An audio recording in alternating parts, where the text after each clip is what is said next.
నమస్కారం అండి. హ్మ్. డాక్టర్ గారు చాలా మందికి ఈ బీపీ ఇష్యూస్ ఎక్కువగా ఉంటాయి. అంటే ఇంట్లో ఉన్న వాళ్ళ నుంచి జాబ్ చేసే వాళ్ళ వరకు. ఇంట్లో ఉన్న వాళ్ళేమో ఖాళీగా ఉండి ప్రతి దానికి చిరాకు పడుతూ, కోప్పడుతూ ఉంటారు. ఇంకా జాబ్ చేసే వాళ్ళేమో ఆఫీస్ టెన్షన్స్ ఇవి అని చెప్తూ ఎక్కువ కోప్పడతారు. అంటే కోప్పడ్డ తర్వాత ఆఖరికొచ్చేసి సారీ చెప్పడాలు, నేను కోపంలో చేశాను అని. ఇది ఈ మధ్య కాలంలో చాలా కామన్ ఇష్యూ అయిపోతుంది. సో, అలా ఈజీగా బీపీ పెరగడానికి ఏంటంటారు రీజన్? మానసిక ఒత్తిడమ్మా. మానసిక ఒత్తిడి ఇలాంటివి జరిగినప్పుడు ఏమైతుందంటే బాడీలో కార్టిసాల్ అనేటువంటి హార్మోన్ లెవెల్ పెరిగిపోతుంది. హ్మ్. సో, కార్టిసాల్ అనేటువంటి హార్మోన్ లెవెల్ పెరిగినప్పుడు రక్తనాళాలు సంకోచిస్తాయన్నమాట. హ్మ్. ఎప్పుడైతే రక్తనాళాలు సంకోచిస్తాయో బీపీ ప్రెషర్ ఎక్కువైపోతుంది. దాన్నే బీపీ అని చెప్పి చెప్తుంటారు. హ్మ్. సో, మానసిక ఒత్తిడి కూడా ఒక ప్రధానమైన కారణము. హ్మ్. అదేవిధంగా రెస్ట్ లేకపోవడము, ఆహార పదార్థాల్లో ఉప్పు, కారం, మసాలాలు ఎక్కువ తీసుకోవడం ఇవన్నీ హ్మ్. కూడా మరి ఈ బీపీ పెరిగేందుకు కారణభూతం, హేతుభూతం అవుతాయన్నమాట. ఓకే. అయితే ఇప్పుడు చాలా మందిలో చూసుకున్నట్లయితే మంచి ఫుడ్ తిన్న వాళ్ళైనా సరే, మంచి ఫుడ్ తినని వాళ్ళైనా సరే, వాళ్ళకి ఓపిక చాలా తక్కువుంటుంది. ప్రతి దానికి ఇరిటేట్ అవుతూ ఉంటారు. దానికి రీజన్ ఏంటి మరి? అదే దీనికి వీళ్ళు తీసుకునేటువంటి ఫుడ్ అంటే మంచి ఫుడ్ అంటే వాళ్ళు అనుకుంటుంటారు కానీ మంచి ఫుడ్ అని. హ్మ్. సో దానివల్ల పోషకభరితమైన ఆహారం అయితే పర్లేదు కానీ మనం వండేటువంటి విధానం సరిగ్గా లేకపోవడం చేత ఆ హ్మ్. యొక్క ప్రభావం మన దేహం మీద మనసు మీద పడడం చేత హ్మ్. మనసుకు సంబంధించినటువంటి ఇలాంటి ఇబ్బందులు, కోపము, ఇరిటేషన్ ఇలాంటివన్నీ కలుగుతుంటాయమ్మా. హ్మ్. కాబట్టి ఫర్ ఎగ్జాంపుల్ ఉప్పు గురించి చూసినట్లయితే మనం డైలీ యాక్చువల్గా 5 గ్రాముల ఉప్పు మించి తీసుకోకూడదమ్మా.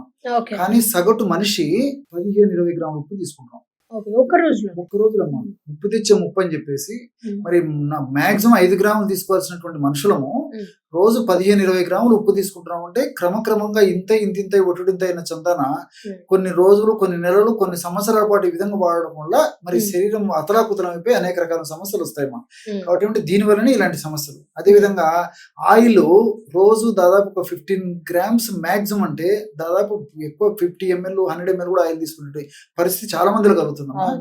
కాబట్టి ఏమంటే దాదాపు 10 గ్రామ్స్ 15 మాక్సిమం 10 గ్రామ్స్ ఈ మధ్య కాలంలో ఇంకా తగ్గించడం వాడమని చెప్తున్నారమ్మా. హ్మ్. సో అలాంటిది ప్రపంచ వైద్య సంస్థ, అదే వరల్డ్ హెల్త్ ఆర్గనైజేషన్ వాళ్ళు, ప్రపంచంలో మేధావులు చెప్పేటువంటి పరిస్థితిలో ఆయిల్ ఏదైతే ఉందో అంతకంటే కూడా మనము సగటున వాళ్ళు చెప్పేదానికంటే కూడా 5-6 రెట్లు ఆయిల్ ఎక్కువ వాడుతున్నాం.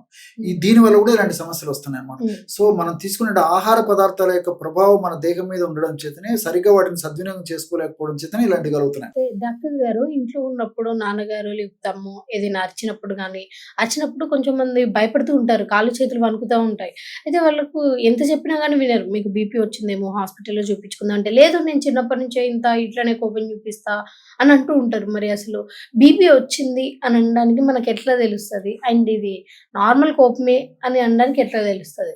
ఓకేమా. యాక్చువల్‌గా ఏంటంటే సమాజంలో గాని, లేకపోతే హ్మ్. ఇంట్లో గాని ఆ పరిస్థితుల ప్రభావం చేత ఉన్నట్టుండి సడెన్‌గా మరి ఈ మార్పు అంటే కోపము, చికాకు ఇలాంటివి కలిగినప్పుడు ఏం జరుగుతుందంటే ఇంతకుముందు చెప్పిన రక్తనాళాలు సంకోచింపబడి చేయడం చేత ఆ యొక్క ప్రభావం చేత బీపీ కూడా రైజ్ అయిపోతుందమ్మా. హ్మ్. బీపీ రైజ్ కావడం చేత ఈ యొక్క లక్షణాలు కూడా మరీ పెరిగిపోతాయి. కోపం మరీ పెరిగిపోతుంది. హ్మ్. వాటికి వచ్చేదానికి కారణం ఒకటైతే మరి ఈ బీపీ పెరగడం వల్ల మనిషి మరింత ఇదైపోతుంది. మనిషి వణికిపోవడము, ఓకే. తలనొప్పి రావడము, ఈ హ్మ్. చికాకు మరీ పెరిగిపోవడము హ్మ్. ఇలాంటివన్నీ కలుగుతుంటాయి. హ్మ్. కాబట్టి వీటిని మనం పరీక్షల ద్వారా నిర్ధారణ చేసుకోవాల్సింది తప్ప కేవలం లక్షణాలను బట్టి చెప్పడం సాధ్యం కాదమ్మా. హ్మ్. కాబట్టి మరి చిన్న వయసు వాళ్ళైతే ఇన్ జనరల్‌గా అంటే 100లో 90% వరకు కూడా మరి ఏదో 15 సంవత్సరాల వరకు లోపల పిల్లలకు ఏదైనా జరిగినా జనరల్‌గా బీపీ హ్మ్. అనేది ఉండకపోయేటువంటి అవకాశాలు ఉంటాయి.